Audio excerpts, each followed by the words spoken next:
Greetings and bienvenue, MITZU. Thank you for returning to this broadcast, and welcome to new viewers joining us for the first time. If you like a video, then feel free to subscribe. Hello/X/, I hope you are having a nice day. So the whole reason for this thread is because half of this lame board is just something suck you by. So in this thread, you can share, reply, and interact with your favorite scary stories. Everything is welcome. Personal stories, famous or unknown tales, Greentext or normal. If fake, try to at least make it sound reasonable. Here's mine. Be me some years ago. Be hanging out with a friend after a disastrous bowling multi-date. We're both bored and disappointed at the mall. He lives somewhat close. I live a little bit more far away. Want to go to my house? We can leave you at yours later. Pretty good deal.jpg. After a little walk to my friend's house, greeted by his mom, stepdad, bro, and sis. They show me around, at Big Bro's room. They joke about if I want to sleep there to meet some old guy whose name I can't remember. What the fuck. Ping. Then my friend starts explaining that he was like the previous owner's dad, and that he still lives there. Then they all talk about how this dude is known for scaring specifically men while sleeping. Big Bro goes on and says, yeah, actually the first night I stayed here, I had 8 sleep paralysis episodes with nightmares. He has some big job event the next morning, so he actually booked a hotel because of how terrible sleep can be at this room. Friend confirms this and tells me the same happened to him, but 12 paralysis episodes. Then they said that this entity doesn't scare women in the same way. What do you mean, rare? They go on about how women can actually have a good sleep in the room. But when they're left alone in there, they have hallucinations or breakdowns. Big Bro says he once invited his girlfriend over, and she was in his room while everyone was outside. To put you in context, this house isn't very tall, so you could clearly see what happened in the windows. Then he explains how out of nowhere she started to cry her eyes out but couldn't move. Sister came quickly to the room to see what happened, and the girlfriend broke down explaining how she saw something that was scaring her but couldn't describe it. At this point I was intrigued, but we had to leave because it was somewhat late. In the car, they told me more interesting stories that my friend's family had. Anything ranging from another entity living with his mom to how the mirror keeps falling with no reason. I usually avoid this board as most of the stories written on here are kind of goofy fanfic that wouldn't even pass a 6th grade creative writing class. trollmemeface.png.jpeg.webm.mov.mp4.mp3. I was raised on folklore and atrocities committed to our island, resulting in paranormal activity from my family's home island, which I would love to share one day. For now, I have decided that I wanted to share my experience with the spooky in my motherland, Greece. Be me, 6 years ago. Born in the U.S., but lived internationally since 9. Moved to my home island in Greece due to my father getting his dream job. I speak Greek at the equivalent level of an average high school student speaks Spanish. Enrolled into public school where they teach in Greek. Make a good friend named Gianni. Can barely communicate with each other, but we made do. On the island there are many abandoned houses, businesses, hospitals, etc. Always go parkour in different ruins and explore. Sometimes we are lucky and find old photos or personal belongings from as far back as World War II times. One time, both our families drive up to my native village, which held, at its peak, 3,000 people, but now only has 12 year-round residents. If you don't know, Greece is a very mountainous region, and my island especially is 90% mountains.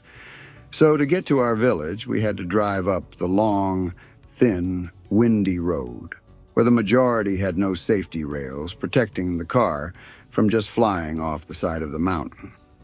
As we drive up the mountain, we see the usual monuments or prayer sites erected to people who had driven off the mountain and died. Finally get to the village. We go and see a little hut right on the edge of the mountain, which housed old boxes of bones with photos on them and names written in Greek. Our parents show us the boxes and even one of my ancestors who was buried here. They tell me the significance of why their bones were in boxes, which I now forget.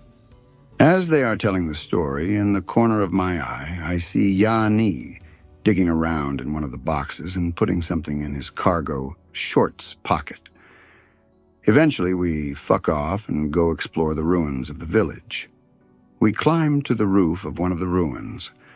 Gianni says something in Greek, but all I understood was piss. He went to the side of the roof and pissed. Wait, why is he digging in his pants so much over there? He turns around and I see a whole bone sticking from his jean pants zipper, and he does pretty much the modern-day thug shaker. He points at it while laughing, and in a heavy accent says, "Ha ha ha ha, bone." My face when this is a sick fucker. I say the equivalent of, "You just defiled a grave." He has a confused face for a second before the ground beneath him gives way, and he falls off the roof. I run over to peek over the edge, and he is writhing in pain, holding his leg. Taking a closer look, his lower leg bone was completely snapped, and his foot was dangling in the air, completely perpendicular. My dumbass thinks that if I return the bone to its grave, it will fix his leg. Jump down, grab the bone, and run to the hut and throw the bone in a random box near where I saw him take it from. Run back up to him, dying of exhaustion. Remember, this is very mountainous terrain, even being in the village. The absolute look of fucking horror on my face as I realize he is dead. He was just unconscious due to shock, but I didn't know that. Ran and got my parents. Take him to a hospital 30 minutes away with one doctor and one nurse since we are in the fucking mountains. Okay. I think you guys get it now. His leg, thankfully, was a complete break, but a clean one. The doctor doesn't have the equipment to put a cast on, but enough to get us down to the main city hospital. To this day, I 100% believe that he pissed off some paranormal being, as I am certain the bone he took was the same bone he broke. Dated his older sister years later. Still can't get him saying "bon" out of my head every time I'm with his sister. Wish the ending was fake, but it is too fucked up to make up. It literally led to my pseudo-ED. I eventually broke up with his sister for many reasons, but the one relevant here is because every time I was over her house, I would catch Gianni staring at me from around corners, but he didn't live there. I think my imagination got the best of me. Not good at Greentext, but want to share this local story from my homeland. Be me, 8-year-old Norwegian boy. On a Sunday hike with family, 'cause that's what Norwegians do. Get to a small hunting cabin right by a lake. Uncle gathers the kids and says, "Do you know why that cabin is abandoned?" Kids don't know shit, so we just shake our heads. Because a huldra haunts this lake. Huldra are a type of Norwegian fey troll. Think Norwegian version of a siren. Looks like a beautiful woman but has a bovine tail. Pick related. Apparently 100 years ago there were 3 buddies. Want to go out hunting deer. They agree to meet at the hunter's cabin. First guy arrives on time. Realizes none of his buddies are there. Has to wait for them. Second dude arrives the next night. First guy is missing. He searches the whole place, only finding his bag and his jacket floating in the lake. Guess he drowned. GIF. Notes it down in the cabin log and waits for the third guy. Third guy arrives the next day. No one's at the cabin. He searches the whole place, only finding his friend's bags and the second guy's jacket floating in the lake. Something's off. Wav. Reads the cabin log. Figures a huldra must be behind this. It's getting dark. Too late to go home. Third hunter keeps himself awake. Doesn't light a fire as to not alert the Huldra of his presence. Starts cutting the back of his hand to stay awake in the dark. Suddenly he hears a sound from outside. Hunter is quiet, clutching his knife, knowing cold iron can be used to negate fey magic. He slowly stands up and gets next to the door, listening, hoping it's a fox or something. Hears noise again. It's the sound of someone sneaking towards the cabin. Not gonna get jumped by trollwench.mp4. Hunter kicks the door open, throws his knife at the shadow, and books it into the woods. Since then, the cabin's been abandoned. Be 17-year-old me, on another Sunday hike with just my uncle and dad, because that's what Norwegians do. Get to the small hunting cabin by the lake again. Shit has almost rotted away. Uncle asks, "Did I ever tell you what actually happened at the cabin?" Shake my head. Uncle tells me that during World War II, the cabin was a meeting spot for Gudaposkauen, translate, the boys in the woods, the Norwegian resistance fighters, mostly used by a communist subsection of the Norwegian resistance. Someone in the local community really didn't like communists. Started snitching to the Germans. They set up camp close to the cabin. Straight up just shoots whoever enters the cabin. In the end, word gets out and the cabin stops being used. Be me, sitting there realizing that I'm sitting on the spot where my fellow countrymen got executed. Don't know if the Huldra story was made as a kid-friendly version of the tale to not ruin the spot for us kids, or if it was made as some form of code passed around the farms to keep resistance fighters away from the cabin. Pick related, it's of the lake. Not a great storyteller. Maybe I'll organize it into a proper Greentext someday. But I was in the army and had experiences that were unsettling, but don't really have resolution. Here is one that bugs me. Me, early 2000s, Army. Top secret clearance plus a job where I get attached to all kinds of missions as one-offs. Lot of times in Afghanistan, I get attached to units who helicopter in. Go into a compound at night. The shooter guys do the shooting. I go in and check out the building for booby traps and evidence. One time get a call to be attached to FTF, Focused Target Force. Military likes to make up silly names. Basically conventional infantry guys who got slotted in for some extra training and act as baby door kickers for missions that Rangers or SOF or whoever don't have time. Pretty normal pre-mission, but some DoD civilians were also attached. Everybody thinks PMCs are some kind of spooky but mostly lame. The real spooky is DoD civilians, former special whatever operators, decked out in cool guy gear. They're there to observe and make recommendations. Translation, they had stuff to do we weren't read on to know about. Mission happens. FTF guys go into a falling apart kalat, house compound, that's clearly not lived in. Something usually used by insurgents as a drop-off point. One insurgent gets shot. I do my BDA. Check the body for booby traps. Start collecting intel items. Guy has a red US passport on him. Red passports are for official US government personnel. Small notebook. Flip through it and it's in English, not Pashto or anything local. Lot of numbers like NSN looking with occasional written comments in the margins. Bag everything. Back at base, a DoD guy comes in and takes the passport, notebook, and SD card out of my evidence camera. Never hear more about it. About 15 and ready to go to school. Winter and it's been snowing heavily. Hear footsteps approaching the front door. That comfy crunch you get when you walk on fresh snow. Just be the postman, although he's several hours early. Probably something to do with the weather. Go to the front door, no mail. Must have come here by mistake instead of next door. Leave to go to school. Set of footprints coming from my gate to my front door. None going back. Walk out of the gate. Still early in the morning, so snow is completely untouched, except for a set of footprints that start at the bottom of my street and come up to my front door, but go nowhere else. Parents hadn't left for work. I have no brothers or sisters.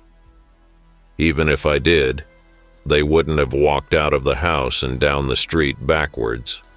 Whoever it was could have retraced their steps after they realized they were at the wrong door. But what would be the point? Never answered it, bros. There have been lots of shenanigans since then involving that front door area too.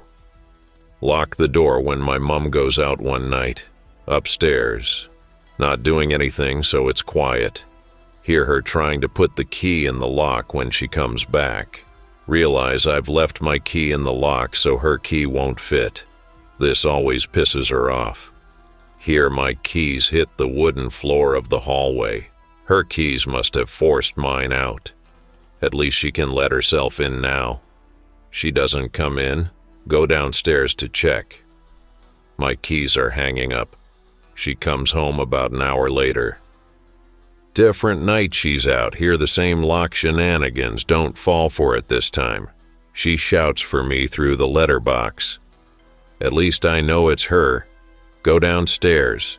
It's like 1 a.m., so I shout through the door to make sure it actually is her because there's no light outside and it's genuinely pitch black out there. This isn't a great area. Get no response. Get a knife. Open the door. No one there.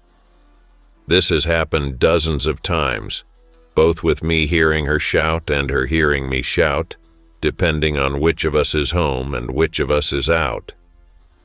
Time of day or night doesn't seem to make a difference.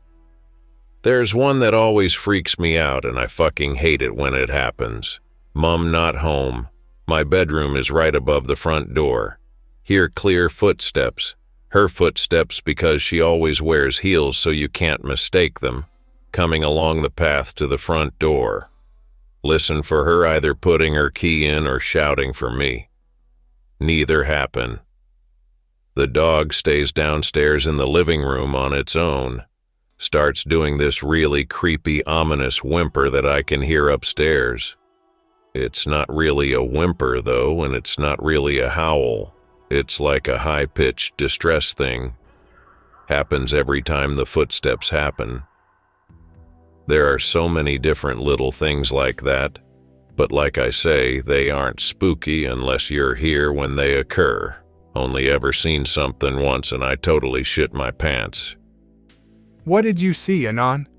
And what does the not her and not you shout through the door? It's either just my name if it's LARPing as my mum or mum if it's LARPing as me. It didn't start with the door, though. It started when both of us were home. A few people witnessed it, too. For example, upstairs with girlfriend. Hear mum shout from downstairs.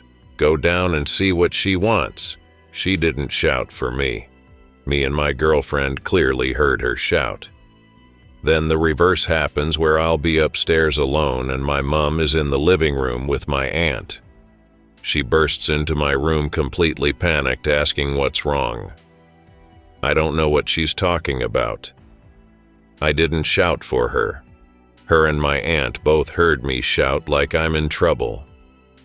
That went on for a while, but rarely when only the two of us were alone. Not sure if my dad ever experienced anything because they got divorced not long after the snow incident and he never mentioned anything to me. What did I see? Come home late one night. Path to my front door is really narrow, maybe 3 feet wide, with a wall about 5 feet high on the left and the house on the right. 12 to 15 feet further along is a tall fence and gate that leads to the back garden. As mentioned, it's super dark at night. Reach the front door. Glance along the path. See what I think are 2 people standing there, Eyes adjust better, and it's just one. Looks like someone black wearing whiteface with their hood up. Ask who they are. Get no response. Don't take my eyes off them and try to unlock the door. Get in the house. As I do, hear that noise like when your coat brushes against a wall you're trying to get past, and rushing footsteps. Have an axe in the hallway I use for chopping logs. Pick the axe up because they're either going to try and rush inside or run past the door. Neither happens. Go outside with the axe. No one there. I had the hall light on so I would have seen anyone passing. And my gate makes a distinct noise when you use it, so they didn't go out that way either. And you need to use the gate to get out. Not really paranormal, but it was plenty weird. Go magnet fishing with my brother. Never find anything except old fishing hooks. Start checking Google Maps for more hidden bodies of water. Find one. Research the area. Many battles took place there. This is based. Rope my other brother into it after I convince them both. This small lake is going to have a treasure trove in it that will make the Staffordshire hoard look like loose change. It's only 500 feet by 200 feet, and you can see all around it. Doesn't seem very deep, neither. Still, that treasure isn't going to rescue itself. After about an hour, we found some fishing hooks. Nice day, at least. Nice and quiet, too. This is interrupted by someone jumping up from under the water in the middle of the lake, taking an enormous deep breath, and then going back under. Run away. Leave the magnet and potential treasure behind. I've never been back since, and this was about 10 years ago. To say I shit my britches would be an understatement. Whoever it was didn't have any kind of breathing apparatus on them, and we would have easily seen them enter the water. So I don't know what the fuck was going on. Bump with story that happened to me years ago. I suck at Greentext and also terrible at English, but here goes.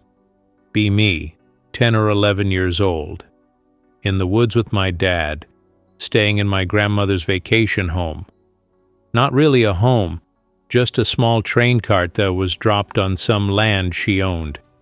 Cart was upgraded, fitted with 2 beds, some chairs, a table, small kitchen up front of the cart, toilet outside in an outhouse. The right side of the cart was almost all windows.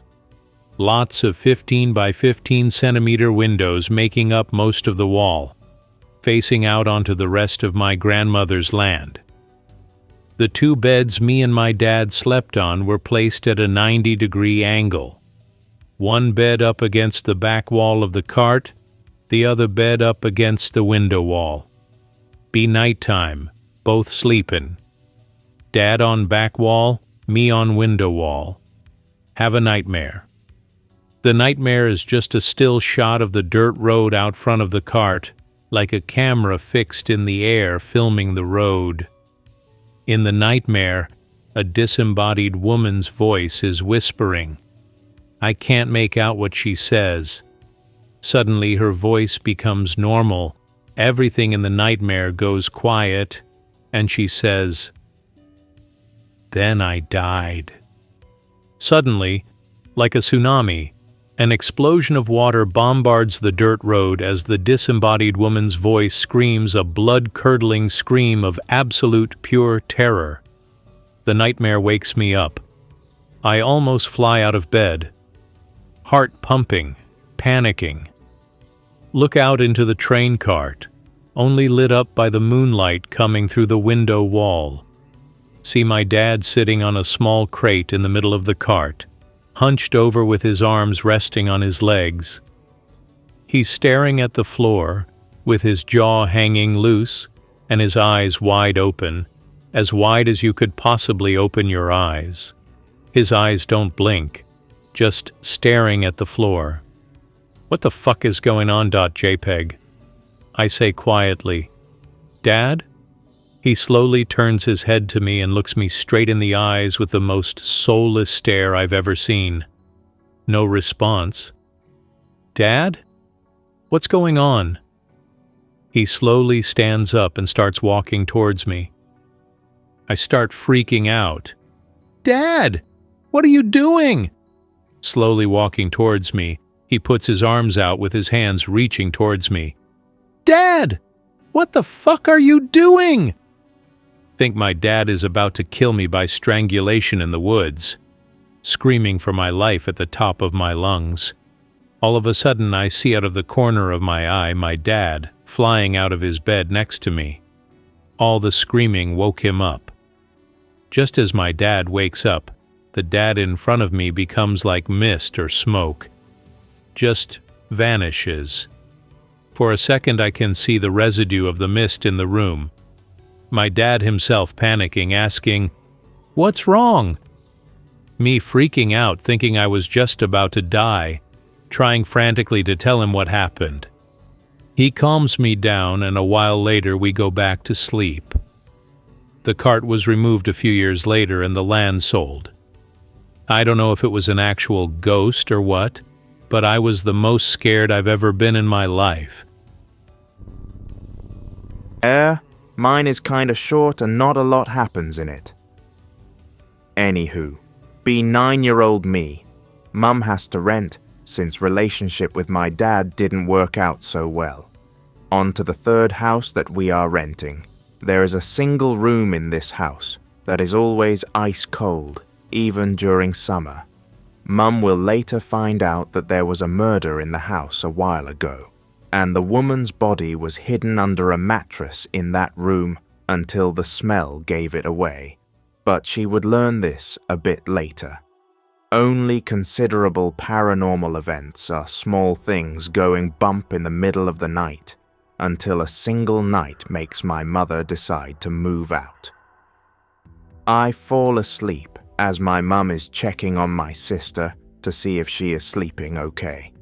I feel like I am in the body of a mouse, and I am walking on all fours like one too, and I am also as low to the ground as a mouse would be. I am just outside the room where my mother is checking on my sister, who is sleeping in my mother's bed. As I am walking past, something steps out of the cold room. I am not sure if it is my bad memory, or if it actually was dressed in this outfit, but the shoes were those large metal diving suit kind of footwear. The person in this outfit swings one of their feet and hits me as hard as they can. The pain is enough to wake me up.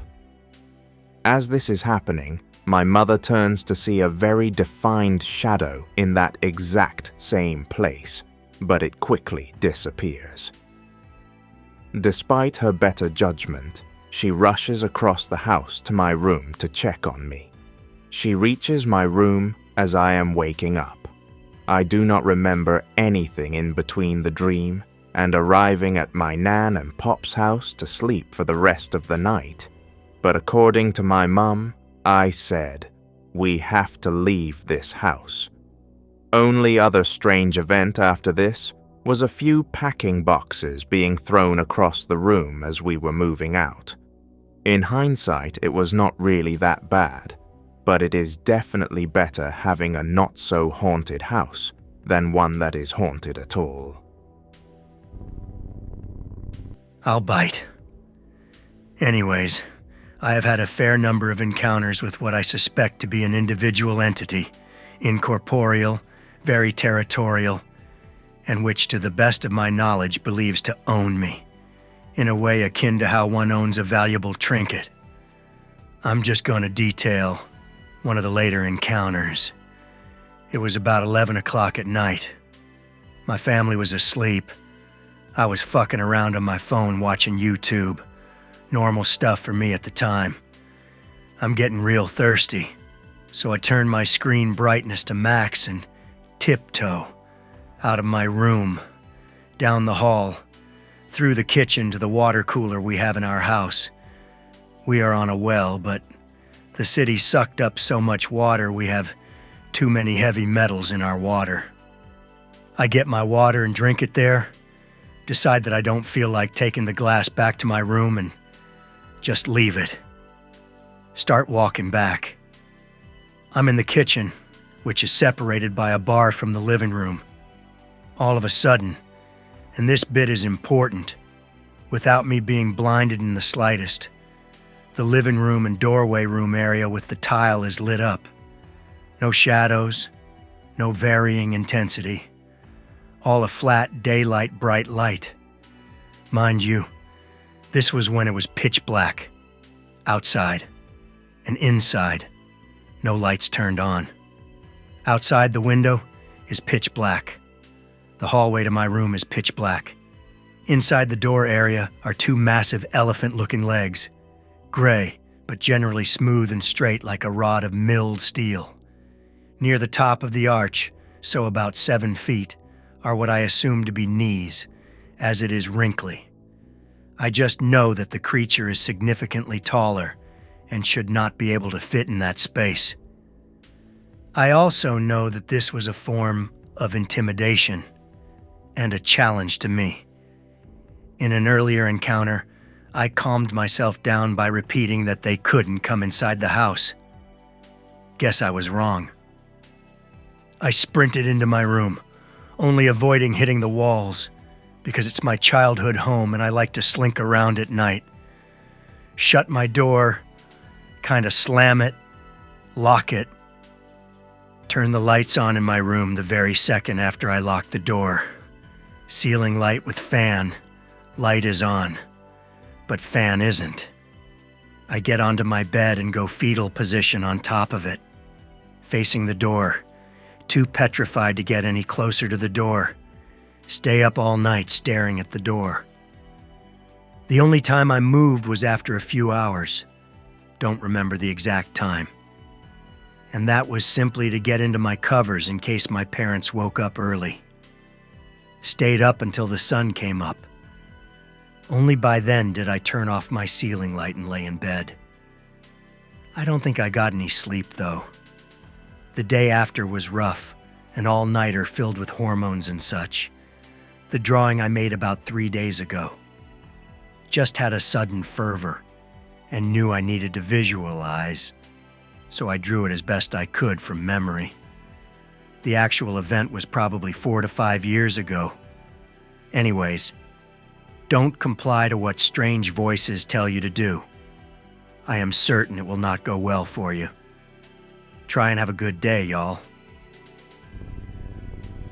Not really a scary story, but it's my first and so far only paranormal experience. Also sorry for shit quality. This is my first Greentext and it's on mobile. Be me, 15 or 16 years old. One of my aunts who I was rather close with passes away due to severe household stress. Said aunt visited us regularly and hung out with grandma. Bastard of an uncle kept bugging her and yelling at her every day until she just couldn't take it, and the stress managed to kill her in her sleep. The next morning, get told the news and I'm too depressed to even get out of bed. I miss the funeral. Find out what happened to her a while later and feel a severe hatred towards that fucker. A week passes and still grieving hard. Wake up at around 4 a.m. on a Saturday to knocking on my door. Hear my aunt's voice from the hallway. "Anon, time to get up for school." Too tired to question it, and I say something along the lines of 1 second and start getting out of bed. Look at my phone's clock and see the time. What the fuck. .jpg. Check the hallway and see no one around. Ask mom and dad if they heard anything. They heard someone knock on my door and on the back door as well. Ask grandma later and she says she heard it too. I end up finding it funny and laugh for the first time in over a week. Slowly start to feel better after that. My house was one of the few places she felt comfortable in. I like to think she came to visit and saw how upset I was and I guess tried to cheer me up by doing this. Thank you, Aunt Kay. I miss you. Age 17, wanting to lose weight. So decide to wake up at 2:30 a.m. and run around the high school track. Been doing laps at my school for about 2 weeks, making progress. Have to jump the fence to get on the track. The track is surrounded by a low wall, so you can see the street from one part of it, but otherwise it's covered, like a ramp. One particular night just doing my normal run, I notice a person or child is riding a bicycle under a street light on the street next to the track. They're just doing circles, and for some reason they're wearing a raincoat, but it's not raining at all. It's fucking 3 a.m. That's weird, but I'm halfway through the run and just keep chugging along. At this point, my back is to the figure. As I loop around to where I can see them again, they've disappeared. Oh, they must have left, I thought. As I'm running and getting closer, I see something. A hood staring at me over the wall. I cannot see their face as it's too dark. They must have been as tall as a child, but tall enough to peer over the short wall. Officially freaked out. As I'm running on the loop where they're standing, I start to sprint and beeline it for the fence where my car is. Never ran so fast in my life. Get into my car as quickly as possible and drive the opposite way out of the lot, taking a longer route but giving no shits as I wasn't staying to find out what that was. Some viewers may find the following video disturbing. Viewer discretion is advised. Be poor. Get a job renovating and cleaning up hoarder homes. Miserable work, but I get $100 an hour for a 10-hour shift. More than worth it in my opinion. Working with 2 other guys to clean up a hoarder home that an old woman died in. Body was already removed. There are still remnants from the police officers though. Whatever. We're getting the trash out. I'm cleaning up the basement. Basement was flooded about ankle height, had these wooden pallets placed in the water for people to walk on. Notice as I'm cleaning up soggy cardboard and wet rat shit that something smells particularly foul, like puke. Look down into the murky brown water and squint. There's a drain in the floor. It's clogged up with something. Looks like white toilet paper. Yell for the other guys to come over and check this because it could make my job 1,000 times easier. One guy pushes in the wet toilet paper shit with a broom handle. Punctures right through with ease and the water starts draining already. He pulls the broom back. We all shit bricks as the smell not only gets worse, but we realize the broom handle was now stained bloody red. We nope and call the police. I never get told what exactly was there. We just didn't work there for 2 to 3 days while the police investigate what's in the drain. Ask my boss about it about a day before we get back to work, in the most nonchalant tone imaginable. Yeah, there were about 30 dead rats down there. All of my fucking what? Used to work in this little retirement community, just helping around with landscaping, laundry, medicine, and deliveries. We'd also do wellness checks on residents with a history of mental health issues or physical health issues. Not too long ago, though, in March, it kinda hit us that one of the residents who'd been there the longest, this old guy in his 60s who was still rather spry and even mowed his own lawn, hadn't been seen at any of the little events we'd host for the old folks. Now we knew he was reclusive. We thought he must have been just sticking to himself or doing one of his hobbies. We decided it was time to conduct a wellness check because he hadn't been seen by anyone in months. I was one of the people who went to his house. There were just 2 of us and we knocked, no answer. I started getting that pit in my stomach, and so we knocked harder. I tried peeking through the windows and the lights were off. I didn't want to be a creep and peep into the shower or his bedroom, so we decided to ring up one of the security guards to get a key to his home. We got in and everything was caked in dust. Everything. Like that kind of dust buildup where you run your hand over a countertop and it creates a thick layer on your palm. We split up to look through each room, but the guy I was with found him first. The fucked up thing?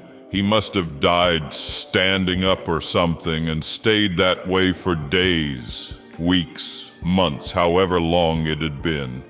We found him in the basement, his almost skeletal corpse just leaning up against the wall. The plaster stained this like vomit putrid shit yellow.